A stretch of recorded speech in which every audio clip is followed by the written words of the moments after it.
हमें हालवे का सीन दिखा रहता है जब कोई चिल्ला के कहता है रुआन रुआन मेरी बात तो सुनो। और वो थी हमारी रेबलर। वो कहती है वो कहाँ पे चला गया, मुझे मिल नहीं रहा। तो वहाँ पे मेड थी। वो कहती है माय लेडी आप ठीक तो हैं। वो कहती है हाँ गुड मॉर्निंग, क्या तुम लोगों ने रुआन को देखा। वो कहती है जी मैंने तो उनको देखा था, वो डाइनिंग रूम में गए हैं ब्रेकफास्ट खाने के लिए। वो कहती है थैंक यू सो मच और वहाँ से भाग जाती है। तो सारी मेड्स कहती हैं वाह सच में इनकी आवाज़ कितनी ज़्यादा लवली है ना। तो दूसरी मेड कहती है हाँ हाँ ये पहली बार है कि मैंने उनको इतने ज़्यादा क्लोज देखा है, लेकिन फिर भी मैं सबको बताऊंगी। और तब वहाँ पे शेफ कहता है तुम काम नहीं कर रही। तो मेड कहती है वैसे भी लेडी की वजह से ड्यू के घर का माहौल थोड़ा अच्छा हो गया है, बिल्कुल वैसे जैसे 7 साल पहले था। और तब हमारी रेबलर वो कहती है गुड मॉर्निंग रुआन। और रुआन वहाँ से जा रहा था। वो कहता है मुझे फॉलो ना करो। वो तो चहक रही थी। वो कहती है तुम्हारी तो आवाज़ बहुत ज़्यादा प्यारी है, आज तुम ब्रेकफास्ट खाने के लिए जा रही हो ना, मैं तुम्हारे साथ चलती हूँ। वो कहता है मुझे छोड़ दो। लेकिन वो सोचती है मैं तो तुम्हारे लिए एक प्रेजेंट भी प्रिपेयर किया है। लेकिन वो सोचती है मैं अब रुआन को फॉलो करूंगी ठीक है। और इस दौरान जब मैंने उसको फॉलो किया ना तो मुझे उसकी रूटीन पता चल गई। सबसे पहले वो सुबह उठता है और 6 बजे तक 1 घंटे की स्वॉर्डमैनशिप प्रैक्टिस करता है। उसके बाद वो ब्रेकफास्ट करता है और उसके बाद क्लास होती है इकोनॉमी। आज क्लास तो इकोनॉमी है। और उसके बाद दोपहर के वक्त उसकी फिर से फिजिकल ट्रेनिंग होती है।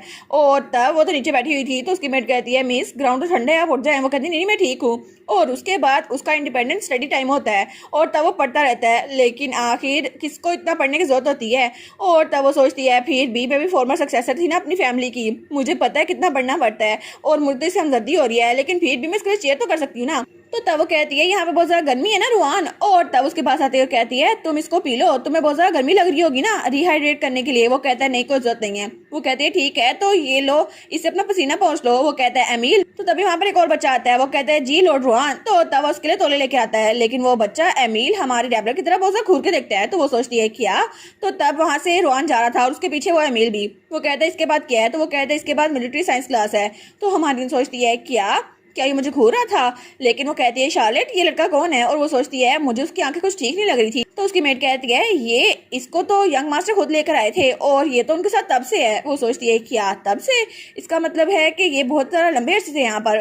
तो उसकी मेट कहती है फिक्र ना करे वो आपके साथ अच्छे सलूक करेंगे। लेकिन वो सोचती है अभी मैं सोच रही हूँ तो नावल में फ्यूचर में उसके साथ एक ब्राउन बालों वाला लड़का था जो कि हमेशा रुआन के साथ रहता था। तो क्या ये वही रॉयल अटेंडेंट नहीं है। मुझे लगता है कि इसको प्रिंसेस ने या एम्परर ने यहाँ पे भेजा है, इसी वजह से ये मेरी तरफ इस तरह घूर के देख रहा है। तो वो सोचती है मुझे लगता है कि प्रिंसेस ने एक बार इसकी जान बचाई थी और इसको लगा होगा कि प्रिंसेस ने इसके लिए बहुत ज्यादा अच्छा किया है, इस वजह से ये प्रिंस के साथ इस तरह वफादार है। और मुझे लगता है ये मेरा दुश्मन है, लेकिन पता नहीं मुझे पसंद क्यों नहीं करता, मुझे केयरफुल रहना होगा। और तब वहां से मुड़ने लगती है।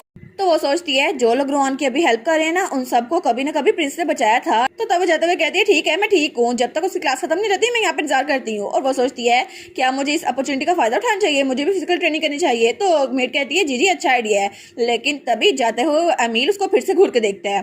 तो तब हमें रात का सीन दिखा रहता है और तब दोबारा से वहां पर रुआन ट्रेनिंग करा था और ऊपर से खिड़की से उसको हमारी हीरोइन देख रही थी। वो कहती है कि फिर से कर रहा है, ये थकता क्यों नहीं है।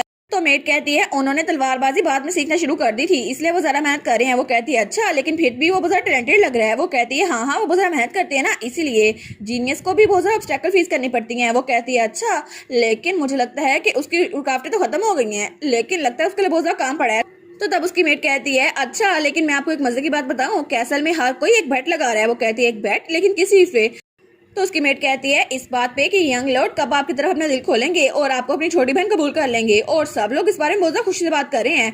और हर कोई कह रहा था कि आधा महीना लगेगा, कोई दूसरा कहता है नहीं 10 दिन लगेंगे। और वहाँ पे हर कोई बेट लगा रहा था कि हमारी यंग लेडी तो जरा प्यारी है ना। और तब वो कहती है लेकिन पिछले 7 सालों से मैंने कभी भी उनमें इतनी एक्साइटमेंट देखी। तो रेबलर कहती है कि आप पिछले 7 सालों से। तो मेट कहती है अरे ये मैंने क्या बोल दिया। तो तभी वो खिड़की बंद करती है, कहती है नहीं मेरा मतलब था कि मेरे ख्याल से 10 दिन लगेंगे। और फिर आपको क्या लगता है कि अब आपको ब्रेक नहीं लेनी चाहिए। वो सोचती है आखिर ऐसे क्यों कह रही है, मैं बात पूछ रही थी इसने जवाब क्यों दिया। तो उसको बेड पे लिटा देती है। वो कहती है अब आप सो जाएं ठीक है, क्योंकि आपकी काइंडनेस को कोई मैच नहीं कर सकता। और आप जब से इस घर में आई ना हर कोई बहुत ज्यादा खुश है। तो हमारी भी सवाल करती है। वो कहती है मुझे सुनकर बहुत ज्यादा खुशी हुई। लेकिन तब रुआन वो उसकी खिड़की को देख रहा था और वो सोचता है अच्छा तो ये जाना चाहती है 7 साल पहले क्या हुआ था, तो मैं इसको बता ही देता हूँ।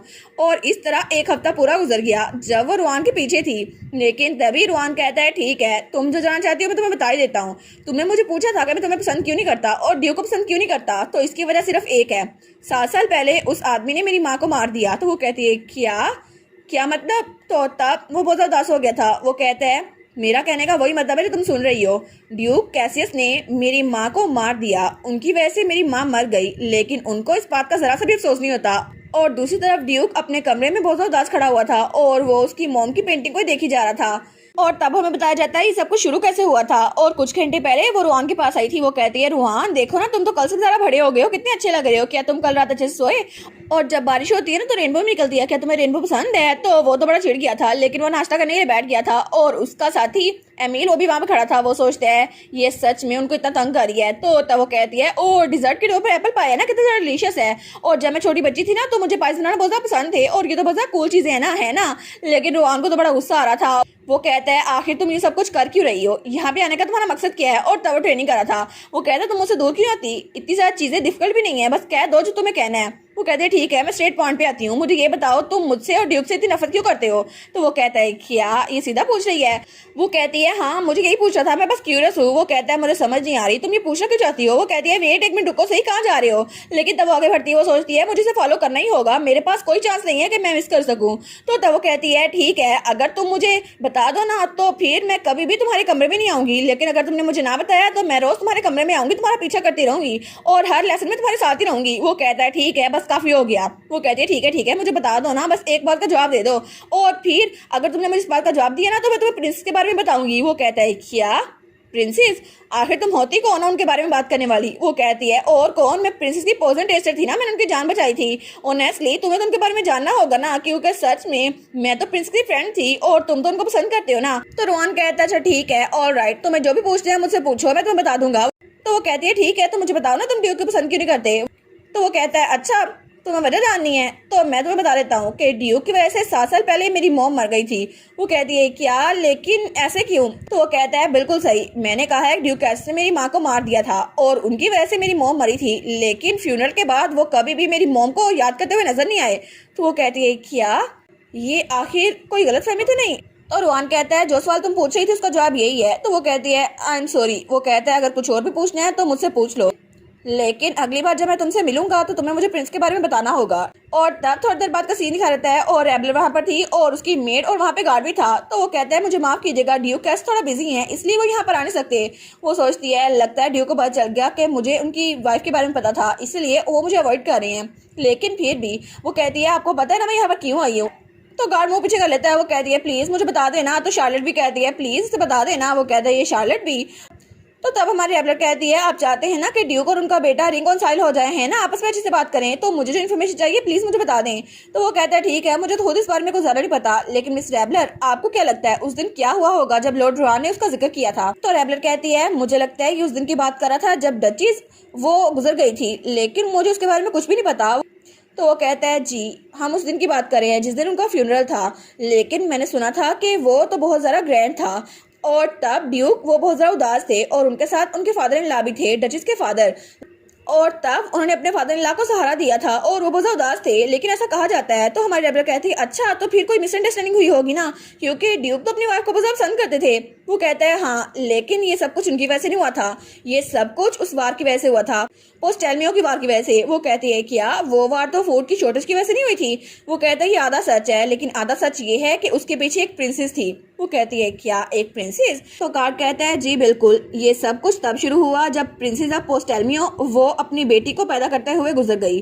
तो वो कहती है, क्या इसका मतलब है अभी वाली प्रिंसेस? तो तब वो सोचती है, मैंने नॉवल में पढ़ा था कि प्रिंसेस की मॉम वो किसी और किंगडम की प्रिंसेस थी, लेकिन उस स्टोरी में तो लिखा था कि एम्परर किसी और किंगडम में गया और वहाँ पे उसको प्रिंसेस पसंद आ गई, लेकिन वहाँ की प्रिंस के साथ कुछ टाइम गुजारने के बाद वो वापस आ गया और तब ये प्रिंसेस ओलिविया पैदा हुई। लेकिन जब वो पैदा होने वाली थी ना, उसके कुछ वक्त पहले ही वहाँ की प्रिंसेस एम्परर के पास आई और जब प्रिंसेस पैदा हुई तो थोड़े वक्त बाद वो भी गुजर गई। तो गार्ड कहता है, जी बिल्कुल, उस प्रिंसेस के मरने की वजह से वहाँ पे जंग शुरू हुई और इसी वजह से ये वो साल था जब आप रेबलर और वो प्रिंसेस दोनों पैदा हुई। वो कहती है, अच्छा तो प्रिंसेस के डेथ ने इस वार को शुरू किया? वो कहता है, जी बिल्कुल, और ये सब कुछ 7 साल पहले शुरू हुआ था। तो रेबलर सोचती है, इसका मतलब है कि जब डचेस गुजर गई तो उसके बाद एम्परर ने ड्यूक को वहां पे भेज दिया ताकि सारे मैस को क्लीन कर सके। मुझे इस बारे में कुछ नहीं पता था, लेकिन सच में ये सारी कहानी, इसमें तो प्रोटैगनिस्ट को अच्छे अंदाज में बयान किया गया था। वो कहती है, लेकिन इस सबका डचेस के साथ क्या मामला? वो कहता है, इसमें उनका बहुत बड़ा मामला है। तो गार्ड कहता है, आपको पता है ना कि एम्परर के क्राउन प्रिंस बनने से पहले उनका बड़ा भाई वो क्राउन प्रिंस था और उसको एम्परर बनना था। वो कहती है, हाँ मुझे ये पता था। तो वो कहता है, लेकिन जिस वक्त उनकी कॉरोनेशन हुई थी लॉर्ड कैसियस वो अटेंड नहीं कर पाए। वो कहती है, क्या वो अटेंड नहीं कर पाए? वो कहता है, जी बिल्कुल, क्योंकि जिस दिन ये वाला एम्परर ये अपने तख्त पे बैठने वाला था, उस दिन उनकी वाइफ को पॉइजन दे दिया गया। और ये वही दिन था जब अभी वाला एम्परर वो तख्त पे बैठ गया, इसलिए उनको रोकने के लिए कोई भी नहीं था। वो कहती है क्या आपका कहने का मतलब है?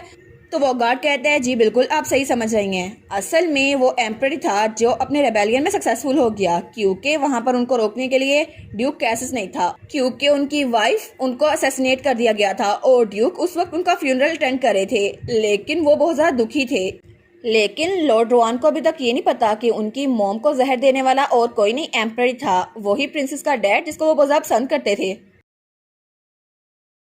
और इसी के साथ ये वाला पार्ट यहीं पर ख़त्म। तो आप लोग बताइएगा आप लोग को ये पार्ट कैसा लगा, और वीडियो को लाइक और चैनल को सब्सक्राइब लाजमी कीजिएगा।